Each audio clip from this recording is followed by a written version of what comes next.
कहते हैं कि दिल्ली के दरबार का रास्ता यूपी से होकर जाता है। 2024 का चुनाव नजदीक है और देश के प्रधानमंत्री नरेंद्र मोदी आज अपने संसदीय क्षेत्र काशी में हैं। प्रधानमंत्री मोदी ने प्रदेशवासियों को करोड़ों रुपए की विकास परियोजनाओं की सौगात दी है। सबसे पहले पीएम ने गंजारी में अंतर्राष्ट्रीय क्रिकेट स्टेडियम का शिलान्यास किया। महिला आरक्षण बिल पास होने के बाद प्रधानमंत्री नरेंद्र मोदी काशी पहुंचे हैं। करीब 5000 महिलाओं के साथ पीएम मोदी ने संवाद किया।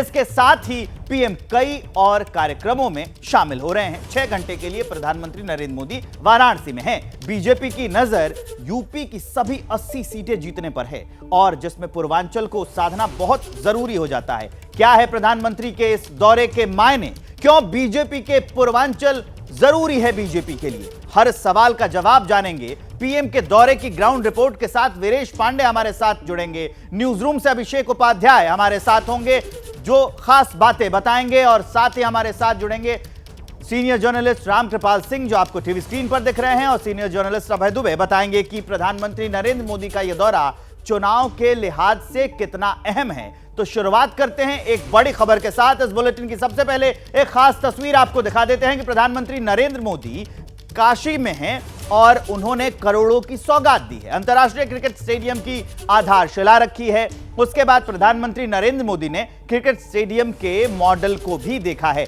साथ ही वहां मौजूद क्रिकेट के दिग्गजों से भी बातचीत की। 2 तस्वीरें आपकी टीवी स्क्रीन पर। एक तस्वीर जिसमें प्रधानमंत्री नरेंद्र मोदी को ब्रीफ किया जा रहा है और उसमें बताया जा रहा है कि ये जो पूरी थीम है शिव भक्ति के आधार पर डमरू के तहत जैसे डमरू की तरह बनाया गया है। अर्धचंद्राकार उसकी छत बनाई जाएगी, त्रिशूल का भी स्ट्रक्चर होगा, उसे बताया जा रहा है प्रधानमंत्री नरेंद्र मोदी को। और क्योंकि स्टेडियम क्रिकेट का है तो क्रिकेट के दिग्गज भी वहां पहुंचे हैं। आपको दिख रहे हैं कि वहां पर सचिन तेंदुलकर दिख रहे हैं आपको और बातचीत कर रहे हैं प्रधानमंत्री नरेंद्र मोदी। अपडेट के लिए हम चलेंगे अपने संवाददाताओं के पास, लेकिन यह तस्वीर काफी अहम हो जाती है कि प्रधानमंत्री नरेंद्र मोदी वहां पर क्रिकेटर्स से मिल रहे हैं। वहां का जो नमूना है, जो सैंपल है, उसको भी देखा है। बहुत सौगात दी हैं। वीरेश के पास चलते हैं। वीरेश, प्रधानमंत्री का आगे का क्या कार्यक्रम रहने वाला है ये भी बताइए और अभी कहां तक किस कार्यक्रम में शामिल हो रहे हैं प्रधानमंत्री, ये जानकारी।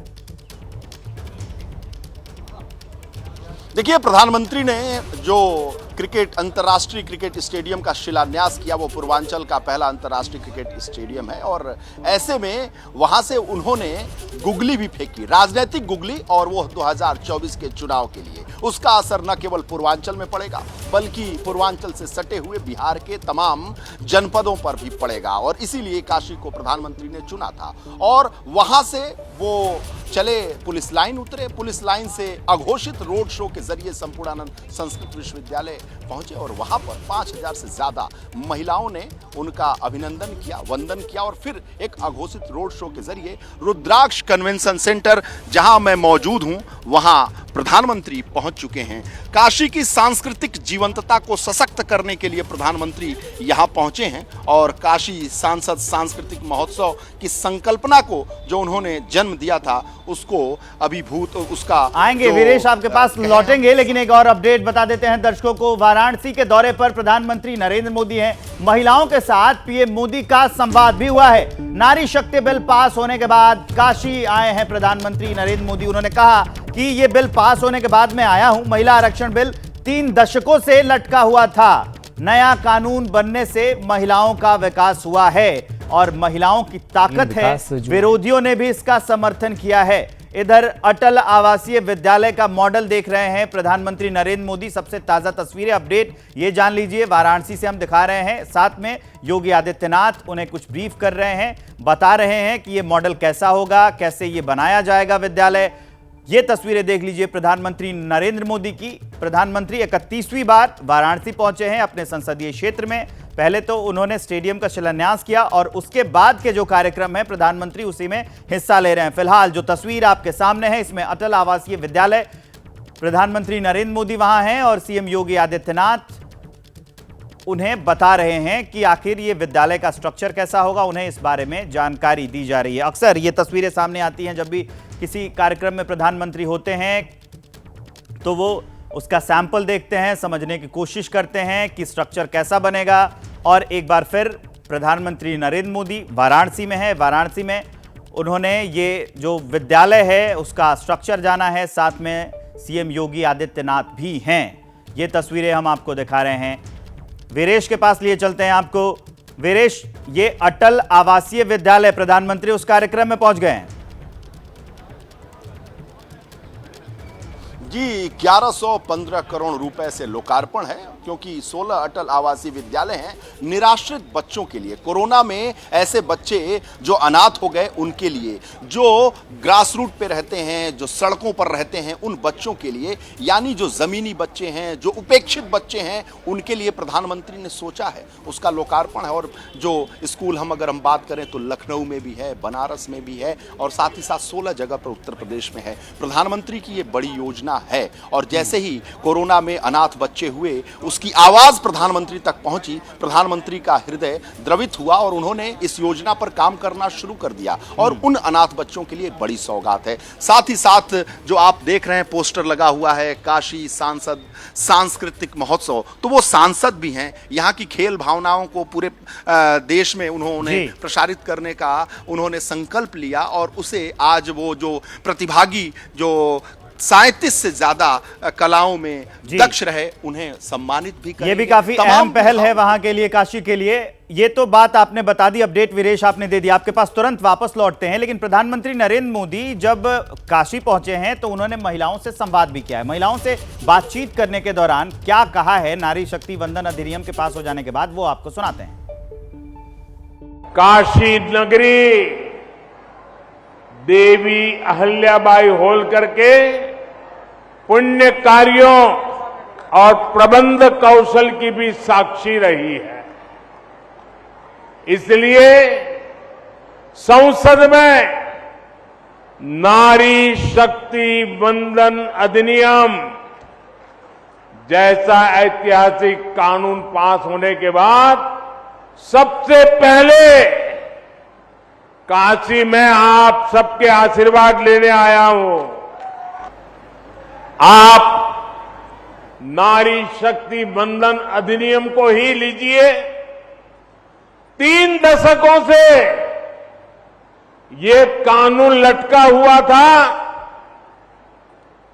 लेकिन आज ये आपकी ही ताकत है कि सदन में, संसद के दोनों सदनों में ऐसी पार्टियों को इसका समर्थन में आना पड़ा जो पहले इसका भरपूर विरोध करते थकते नहीं थे। प्रधानमंत्री नरेंद्र मोदी इस समय काशी में है और काशी में उन्होंने महिलाओं से संवाद किया है। संवाद कब किया है? यह संवाद तब हुआ है जब नारी शक्ति वंदन अधिनियम पास हुआ। तो आपको एक गणित बताते हैं कि बीजेपी को कितना फायदा हुआ है महिला वोटरों से, और आगे क्या होने वाला है इस पर हम एक्सपर्ट से चर्चा करेंगे। बीजेपी के साथ नारी शक्ति किस साल में क्या हुआ? साल था 2014 का, उसमें महिलाओं के 29% वोट बीजेपी के खाते में गए थे। अगली बार जो चुनाव आता है 2019 का, महिला वोट 36%, और जो उत्तर प्रदेश में जो 2022 में विधानसभा के चुनाव हुए थे उसमें 46% वोट पड़े हैं। मतलब यह है, आप देखेंगे कि 14, 19 और 22 में लगातार 2 लोकसभा चुनाव में और 1 विधानसभा चुनाव में लगातार यह प्रतिशत बढ़ता जा रहा है। अभय दुबे सर, इसका मतलब है कि जो नारी शक्ति का झुकाव है जिसको साधने की बीजेपी कोशिश कर रही है, वो इसी के जरिए और वो बढ़ता हुआ दिख रहा है, उसका फायदा होने वाला है अगले चुनाव में। देखिए, आपने जो आंकड़े दिखाए हैं वो एकदम दुरुस्त हैं। एक ज़माने में कांग्रेस को देश में सबसे ज़्यादा स्त्रियों के वोट मिलते थे, लेकिन धीरे धीरे वो स्थान अब भारतीय जनता पार्टी ने ग्रहण कर लिया है। लेकिन इन आंकड़ों को जिस तरह से आपने दिखाया है उसमें एक बात थोड़ी छिप जाती है, मैं उसके ऊपर प्रकाश डालना चाहता हूँ। भाजपा को केवल उन्हीं क्षेत्रों में स्त्रियों के वोट ज़्यादा मिलते हैं जहाँ पर उसका प्रभाव है, जहाँ पर वो जीतने की स्थिति में होती है। आप उन क्षेत्रों के अगर आंकड़े दिखाएंगे जिन क्षेत्रों में भाजपा चुनाव हार जाती है या पिछड़ जाती है, तो आप पाएंगे कि जीतने वाली पार्टियों को स्त्रियों के बहुत ज्यादा वोट मिलते हैं। अभी कर्नाटक में आप देखिए, कर्नाटक में स्त्रियों के वोट कांग्रेस को ज्यादा मिले थे। दिल्ली के चुनाव में स्त्रियों के वोट आम आदमी पार्टी को भाजपा से थोड़े बहुत नहीं, बहुत ज्यादा प्राप्त होते हैं। तो ये एक जहां प्रभाव होता है, और ये मानना कि जो आरक्षण देगा, आरक्षण लेने वाले उसी को आप पहली प्राथमिकता वोटिंग की मान लेंगे, ये सिद्धांत गलत है। वीपी सिंह ने पिछड़ों को आरक्षण दिया था, पिछड़ों ने वीपी सिंह को कभी वोट नहीं दिया।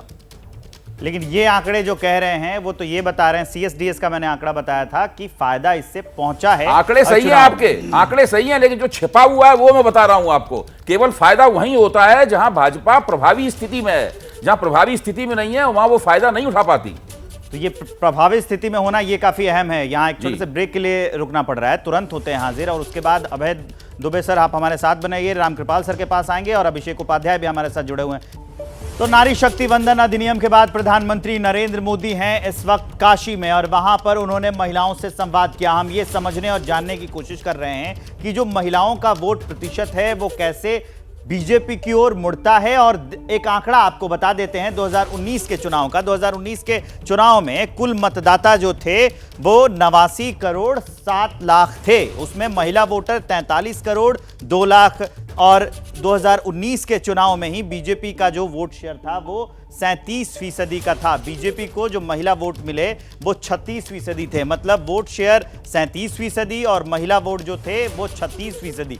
तो ये सवाल काफी अहम हो जाता है रामकृपाल सर कि अभी जो अभय दुबे सर बात कर रहे थे कि जीतने वाले जो क्षेत्र हैं क्या वहीं पर महिलाओं पे ज्यादा प्रभाव दिखता है, और ये प्रभाव दिखता क्यों है? क्या ये जो योजनाएं लॉन्च हुई जैसे उज्ज्वला योजना है और भी कई योजना है, इसका भी असर है क्या? देखिए, ये तो बात सही है कि जहां अगर बीजेपी जहां हार रही है तो ऑब्वियस है कि वो बीजेपी उसमें पुरुष भी नहीं वोट दे रहा है, कम वोट दे रहा है, महिला भी कम वोट दे रही है। लेकिन अगर आप वहाँ भी देखेंगे कि परसेंटेज वाइज, लेकिन आप ये देखिए कि विधानसभा में जहाँ बीजेपी हार जाती है 4 महीने बाद वहीं पर लोकसभा का चुनाव होता है तो बीजेपी का स्ट्राइक रेट 80% हो जाता है। तो और वो वही महिलाएं, मतलब मैं ये नहीं कह रहा हूँ सिर्फ महिलाएं देती हैं, पुरुष देते होंगे। लेकिन एक जो बेसिक सवाल आपने पूछा था मैं बताऊं, जो भी लाभार्थी जिसको हम कहते हैं, लाभ का पैमाना वो हमेशा घर की महिलाएं ही होती हैं, क्योंकि रियल क्या सुविधा मिली है पुरुष के मुकाबले उनको ज़्यादा पता होता है, चूँकि वो गृहस्थी में अंतिम जो भी है घर का बजट वो देखती हैं, कितना लाभ मिला है कितना। एक बात और मैं कह दूं जिसकी चर्चा बहुत कम होती है, जो मोदी जी के लिए बहुत बड़ी चीज़ हो गई है सेंटिमेंटली। कभी ऐसा नहीं था, मैं खुद गांव का रहने वाला हूं, कि हमारे यहाँ चाहे ऊंची जातियां हों, मध्य वर्ग की हो, नीचे भी हो, महिलाओं को नाम से कोई संपत्ति नहीं होती थी। यानी उत्तराधिकार भी जो होता था वो बच्चों का होता था। मोदी जी जब से आए उन्होंने एक शर्त रख दी कि जो ये मकान बनेंगे अगर महिला के नाम से होगा तो पैसे ज़्यादा मिलेंगे। और आप आज की तारीख में जानते हैं गाँव में और पहली बार ऐसा हो रहा है कि महिलाएं, रामकृपाल सर, और इसी घर की बात का मालकिन उल्लेख बन रही हैं। प्रधानमंत्री नरेंद्र मोदी ने संसद में भी अपने भाषण के दौरान ही किया था और बीजेपी भी इसको गिनाती है। हमारे साथ अभिषेक उपाध्याय हमारे साथ जुड़े हुए हैं। अभिषेक, जैसे बीजेपी लगातार ये जिक्र कर रही है और ये प्रधानमंत्री नरेंद्र मोदी का दौरा नारी शक्ति वंदन अधिनियम के बाद, तो ये प्लानिंग बहुत दूर की है, 2024 से भी आगे की है, पूरी नारी शक्ति और जो महिला वोटर्स हैं उनको साधने की कोशिश। देखिए, प्लानिंग भी है और इस प्लानिंग को अलगाव में देखने की जरूरत नहीं विवेक। ऐसा नहीं है कि महिला वोटर का कोई अलग सा एक ऐसा चंक है जो अपने ही स्वतः स्फूर्त ड्राइव होकर वोट करता है, ऐसा बिल्कुल नहीं है। यहाँ मकसद ये है कि बीजेपी की सबसे कोर स्ट्रेंथ है, उनके पास पीएम मोदी का चेहरा है। उस चेहरे का जब वो प्रोजेक्शन कर रहे हैं कि उस चेहरे ने महिलाओं के हित में क्या कदम उठाया है, आप यहां से जोड़िए प्रधानमंत्री मोदी की जो छवि है उसको जब इससे आप जोड़ते हैं इन कोर महिला वोटर से, तो वहां पर ये दोनों चीजें जब मिलती हैं तो वो बीजेपी का पॉलिटिकल एडवांटेज होता है। और ये मैं इस बात से सहमत हूं कि ऐसा नहीं है कि महिला वोटर हर जगह आपको जिता रही हैं, वो वहां जिता रही हैं जहां आप मजबूत हैं, जहां पर वो देख रही हैं कि आपके पास में एक चेहरा है, मजबूत चेहरा है। और इसीलिए बनारस में आज जिस तरह से महिलाओं का जो स्वागत का कार्यक्रम चल रहा है, इसके दूरगामी मायने हैं। और ये मायने इसलिए भी हैं कि पिछली अभी जो विधानसभा चुनाव बीते हैं विवेक, उसमें बीजेपी पूर्वांचल की कई सीटों पर उसके बहुत नुकसान हुआ है। गाजीपुर में नुकसान हुआ है, उसका मऊ में नुकसान हुआ है, आजमगढ़ में नुकसान हुआ है, बलिया में, जौनपुर में, ये सब नुकसान हुआ है। इन नुकसान में कास्ट फैक्टर की एक भूमिका है। वहां पर बीजेपी ये चाह रही है कि जहां ऐसी से नुकसान की संभावना हो, कम से कम ये जो सर्ज है, जो महिलाओं का सर्ज है, ये उसके फेवर में जाए, ये उसकी भरपाई भी कर दे। और ऐसे में प्रधानमंत्री मोदी का चेहरा, उनकी पोजीशनिंग, महिलाओं के लिए उनके फैसले और साथ में महिला वोटरों का एक सैलाब, ये उसकी कवायद है। इन दोनों को जोड़ करके देखा जाए और ये उसको 2024 में पॉलिटिकल डिविडेंड दे सकती है, उसको फायदा मिल जाए, राजनीतिक फायदा। और बात जब महिलाओं की चली है तो इस सरकार ने महिलाओं के लिए कई योजनाएं दी, कई योजनाएं लॉन्च की। हम आपको बता देते हैं कि जैसे उज्ज्वला योजना, इसमें क्या है कि मुफ्त गैस का कनेक्शन दिया गया महिलाओं को। हर चुनावी रैली में आपको यह कहते प्रधानमंत्री और बीजेपी के नेता मिल जाएंगे, क्योंकि उनकी लॉन्च की गई योजना है। स्वच्छ भारत योजना, गांव-गांव में शौचालय बनाया गया। इसके तहत वो कहा गया कि महिलाओं को ये जो समस्याएं होती थी वो दूर हो गई। और जनधन योजना, बैंक में खाते खुलवाए गए। पीएम आवास योजना, जिसका जिक्र हम कर रहे थे, जिसमें गरीबों को आवास दिया गया। और इन योजनाओं का असर है कि इसी को मुद्दा बनाकर रामकृपाल सर लगातार प्रधानमंत्री नरेंद्र मोदी जिन सभा में जाते हैं, चुनावी जनसभा में जाएं, या फिर ये गिनाने के लिए भी होता है, महिला वोटरों को आकर्षित करने के लिए भी होता है कि ये योजनाएं हैं, इन पर काम हुआ और इसका असर भी दिखने लगा है। बहुत ज़्यादा है। आप इसी से कल्पना कर लीजिए कि कुछ नहीं बदला है, वही घर है। एक नाम, जिस घर में औरत का नाम से हो गई प्रॉपर्टी, आप जानते हैं कोई उसे ये नहीं कह सकता घर से निकल जाओ। आज वो कहती है कि अगर तुम ठीक से नहीं, निकाल दूंगी घर से। अब आप सोच नहीं सकते, ये जो एम्पावरमेंट होता है ना, एक जो फीलिंग आती है। मैं हमेशा कहता हूँ कि सिर्फ पेट ही नहीं है, नाक भी होती है। और जब पेट भरने लगता है तो नाक पर बात आती है। आप कल्पना नहीं कर सकते कि जैसे आपने कहा कि अब उसमें क्या है कि जैसे अभी जो गैस के दाम कम किए गए हैं, हर जगह पे अगर महिला है तो उसे ज़्यादा फायदा है। तो क्या हो रहा है कि परिवार में एक बहुत बड़ा एम्पावरमेंट हो रहा है, जिसको हम मातृशक्ति कहते हैं। आज वो संपत्ति की हकदार बन रही है। सबसे बड़ी बात यह है, चाहे आप अलग से कुछ न दें, लेकिन उसको एक मालिकाना हक, उसका नाम हर जगह हो रहा है, दिला रहे हैं, अपने हक का एहसास दिला रहे हैं। बहुत छोटा सा कमेंट करिएगा अभय दुबे सर कि इन योजनाओं का कितना योगदान है महिला वोटरों को लुभाने में बीजेपी की ओर। देखिए, महिलाओं का जितना सशक्तिकरण हो उतना कम है। और मैं हमेशा आंख बंद करके शुरू से ही उसका समर्थन करता रहा हूं। मैं मानता हूं कि अगर महिलाओं को उनके लिए निर्वाचन क्षेत्र आरक्षित होंगे तो वो पूरे भारतीय समाज और राजनीति के लिए गेम चेंजर होगा। लेकिन ये मान लेना कि जो ये कदम उठा रहा है, महिलाएं स्वाभाविक रूप से उसके वोटर में बदलती चली जाएंगी, ये मेरे ख्याल से नादानी है। ये बिल्कुल गलत किस्म का विश्लेषण है। ऐसा नहीं होता है। वोट देते समय लोग, बहुत से जो लाभार्थी भी होते हैं, पार्टी गुणगान करते हैं, वो पार्टी को वोट नहीं देके जाति के हिसाब से वोट कर देते हैं। तो ऐसा नहीं है कि इस तरह मानना उचित नहीं है। इसको महिला सशक्तिकरण से जोड़ के मत देखिए। अब एक बड़ी खबर जान लीजिए ब्रेक के बाद। आपको बता दें कि राजनीति में भाषा की मर्यादा लगातार टूट रही है। अब हरियाणा के प्रदेश कांग्रेस अध्यक्ष उदय भान ने पीएम मोदी और हरियाणा के सीएम मनोहर लाल खट्टर को लेकर बेहद आपत्तिजनक शब्दों का इस्तेमाल किया है। ऐसे शब्द बोले हैं उन्होंने जिसको हम आपको नहीं सुना सकते हैं। ऊपर राज कर रहा है, नीचे राज कर रहा है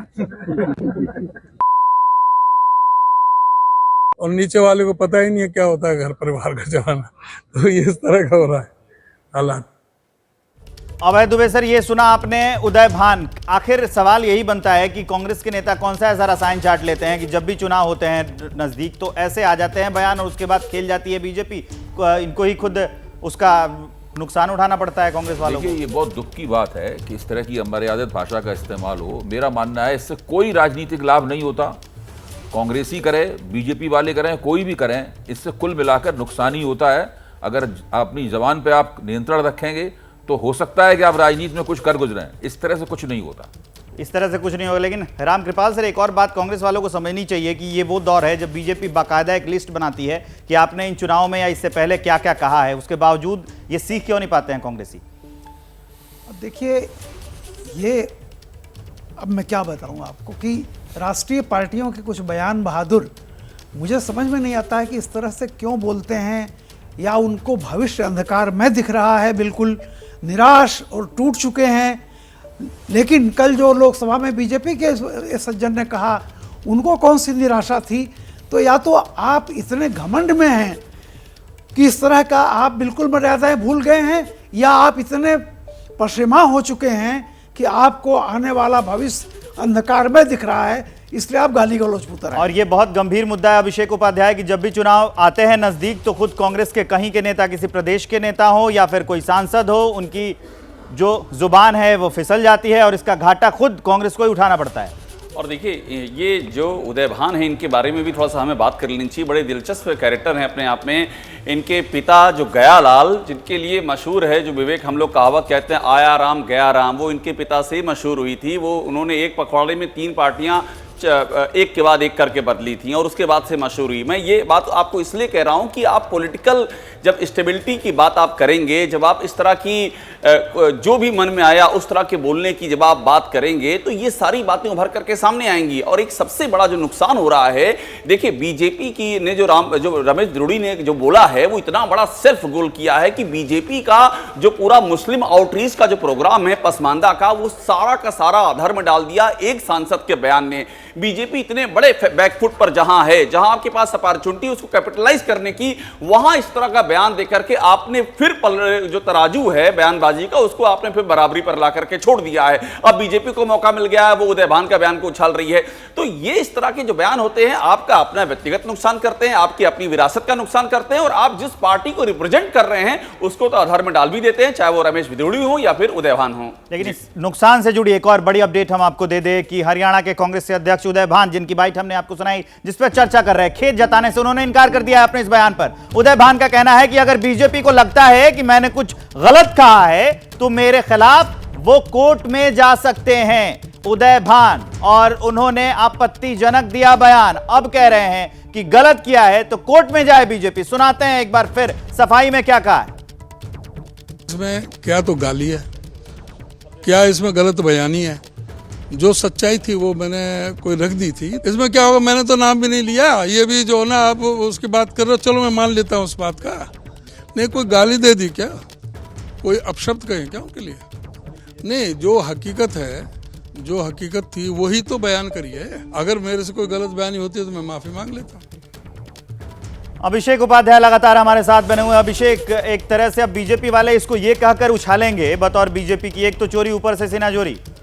देखिए, सबसे बड़ी बात ये हो रही है, उदय भान का तो एक बयान आ गया है विवेक, लेकिन इसको आप बड़े पर्सपेक्टिव में जब आप देखेंगे, देखिए राहुल गांधी जिस विचार को लेकर चल रहे हैं, मोहब्बत की दुकान, इसमें दो राय नहीं कि उस विचार के अंदर बहुत पोटेंशियल है, और वो विचार अगर आप लागू करते हैं तो ये देश तो देखिए बुद्ध और नानक का देश है, कबीर का देश है, तो उस विचार से आपको हर तरह से फायदा मिलेगा। लेकिन राहुल गांधी के उनके विचार की धज्जियां उनकी पार्टी के नेता उड़ा रहे हैं, और राहुल गांधी की उस पर जो खामोशी है वो और बड़े सवाल खड़े करती है। तो आपका विचार बहुत ही महान विचार, इसमें कोई दो राय नहीं है, लेकिन इस तरह से उसके विचार की अंदर अंदर काट और उस पर आपकी खामोशी, ये वो सारी चीजें हैं जो पॉलिटिकली नुकसान पहुंचाती हैं, और इसका बीजेपी जम करके इसको इनकैश कर रही है और भी इसको भुनाएगी। और ये सिलसिला अभी से लेकर के, ये कोई आज का बयान नहीं है, 2024 तक आपको ऐसा ही बयान सुनाई पड़ेगा, दोनों ओर से सुनाई पड़ेगा, जब तक कि कोई एक नेता आगे बढ़कर के ओनर्स नहीं लेता है कि मैं अपनी पार्टी में ऐसा नहीं होने दूंगा। और इसी के साथ 2024 में अगर ऐसे बयान आते रहें तो लगातार बीजेपी इसको भुनाएगी और 24 की राह अपने लिए आसान करती जाएगी, और ऐसे बयानों के बाद दूसरे पार्टियों की राहें ऐसी मुश्किल होती जाएंगी। वीरेश, अभिषेक और राम कृपाल सर और अभय दुबे सर, आप सभी का बहुत बहुत शुक्रिया। मुझे दीजिए इजाजत।